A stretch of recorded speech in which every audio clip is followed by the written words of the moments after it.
থামুন, এই তথ্যগুলো আপনার জানা দরকার। দেশে জ্বালানি সরবরাহ স্বাভাবিক আছে। চাহিদা অনুযায়ী দেশে জ্বালানি তেলের মজুদ আছে পর্যাপ্ত।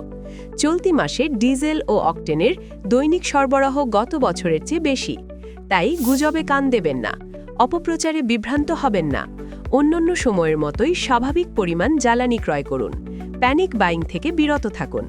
পেট্রোল, অকটেন ও ডিজেল অত্যন্ত দাহ্য পদার্থ। এগুলো মজুত করে রাখলে ভয়াবহ দুর্ঘটনা ঘটতে পারে। তাই অবৈধ জ্বালানি মজুত করবেন না। আসুন, জ্বালানি পণ্য ব্যবহারে সচেতন হই। সকলে দায়িত্বশীল ও দেশপ্রেমিক বাংলাদেশী হই। সাশ্রয়ী জ্বালানি, শক্তিশালী বাংলাদেশ।